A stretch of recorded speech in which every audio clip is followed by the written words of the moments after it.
Good morning, students. Last class I discussed about the resources. Now I discuss the classification of the resources.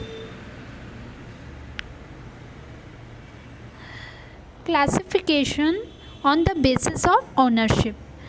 हमने अभी पिछली class में resources के बारे में पढ़ा था. आज हम उसकी क्लासिफिकेशन पढ़ेंगे. फर्स्ट है हमारा classification on the basis of ownership.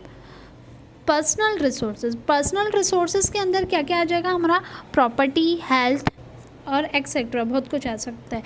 National resources के अंदर आएगा हमारा wealth of nation, military power, patriotism. इन सब ये हमारे नेशंस में काम आते हैं, इसलिए हम इसको कैलकुलेट करते हैं नेशनल रिसोर्सेज में.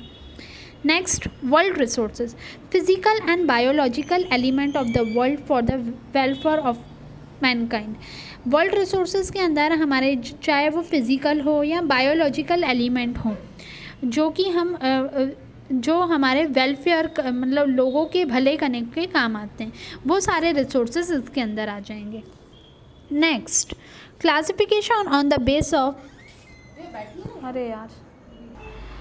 Classification on the basis of availability. First, renewable resources. हमने पिछली वीडियो में भी इसके बारे में डिस्कस किया था. Those resources which regenerated themselves naturally provide that they are not subjected to wholesome restriction. Example, agriculture land remain useful by using manure. Some of them are renewable only so long as they are used prudently within the limits set by nature. ऐसे resources जो कि regenerate होते हैं खुद naturally, जिनको man को कुछ नहीं करना पड़ता है, वो खुद ही नेचुरली रीजनरेट होते हैं, वो रिसोर्सेज हमारे रिन्यूएबल रिसोर्सेज में आ जाते हैं.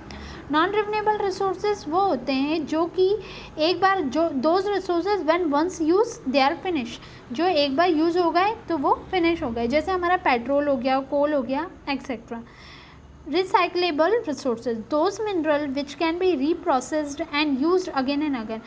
ऐसे मिनरल जो कि रीप्रोसेस्ड होते हैं और हम अगेन एंड अगेन जिसको यूज़ करते हैं. और रिसाइक्लेबल तो आप जानते ही हैं, जैसे कि हमारा मिनरल लाइक आयरन, कॉपर, ये हमारे रिसाइक्लेबल रिसोर्सेज के अंदर आ जाएंगे. Inexhaustible resources, those resources which are not exhausted even they are used.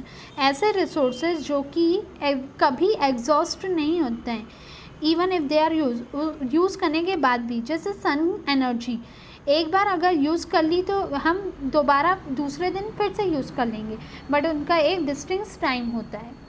Next, classification on the basis of distribution. First, easily available resources which are available everywhere.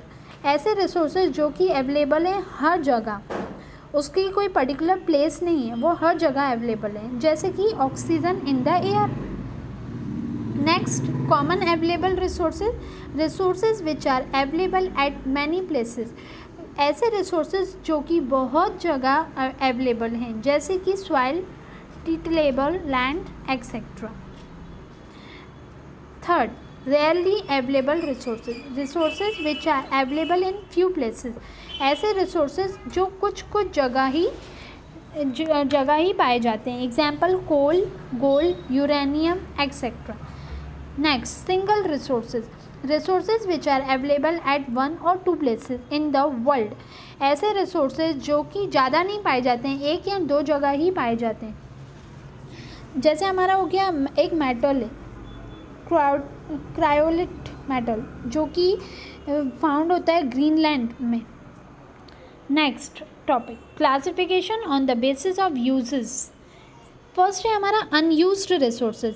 When resources are not in use they are unused. जो resources use ना हो वो unused resources कहलाते हैं.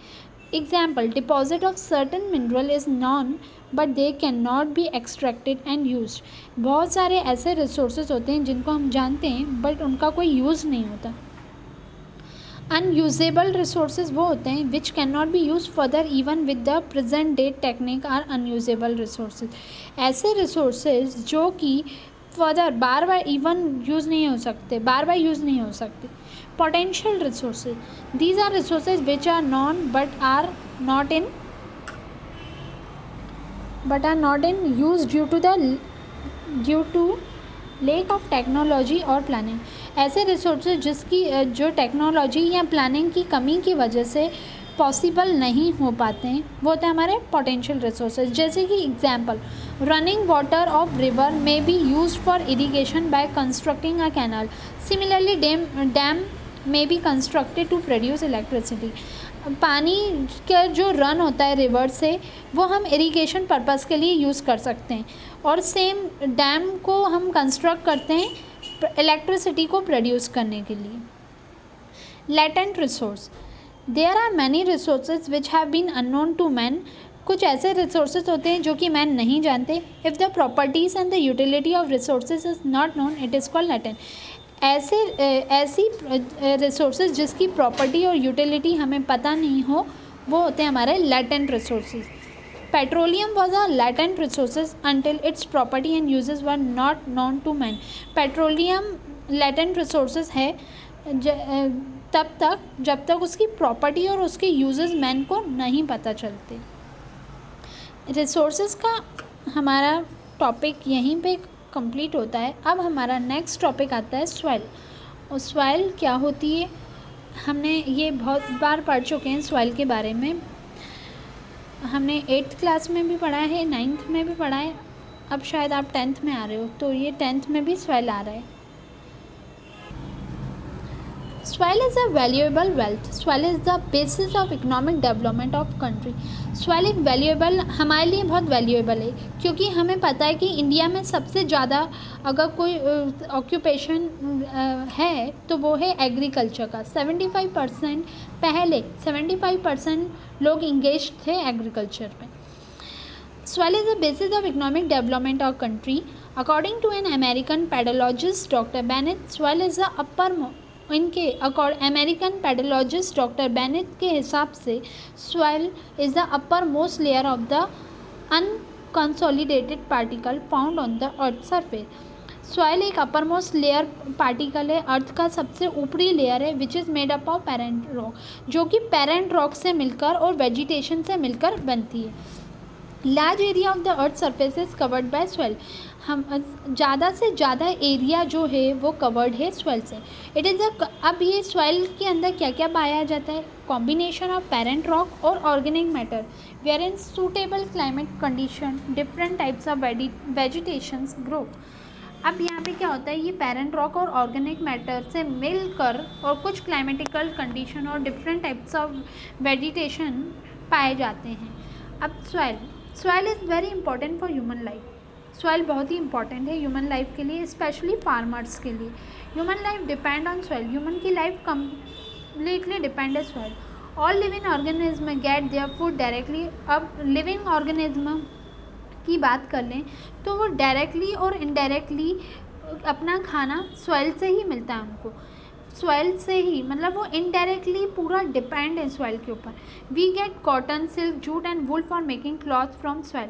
हमको cotton, silk, jute, wool ये सब soil से ही मिलता है. आइदर वो डायरेक्टली भी हो सकता है और इनडायरेक्टली भी हो सकता है. Our industry like animal rearing, agriculture and forest based industry all depend on soil. हमारी इंडस्ट्रीज़, एनिमल रियरिंग, एग्रीकल्चर और फॉरेस्ट बेस्ड इंडस्ट्री ये पूरी टोटली डिपेंड है सॉइल पे.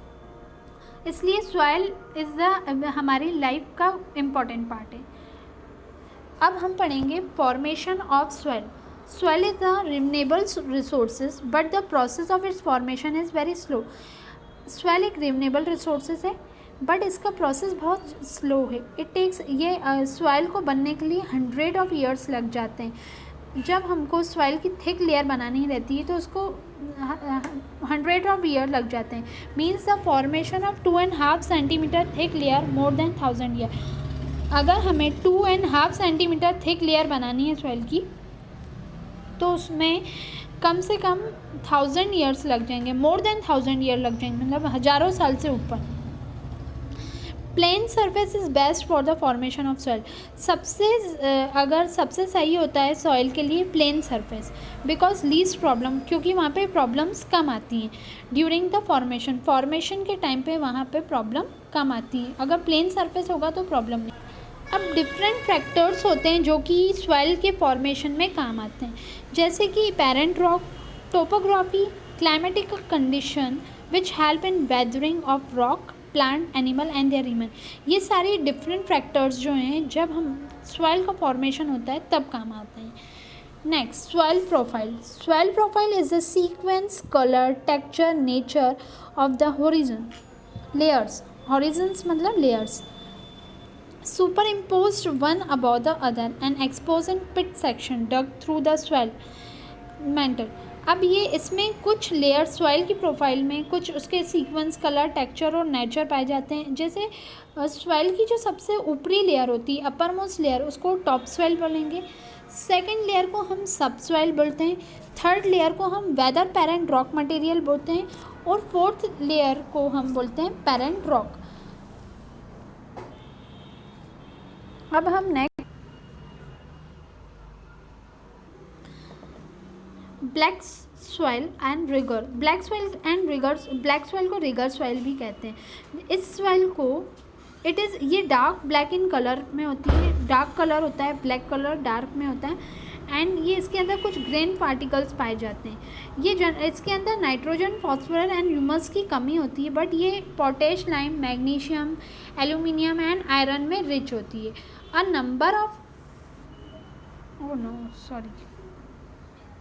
number of elements are found in the soil. They become sticky when wet and develop crack on the drying up।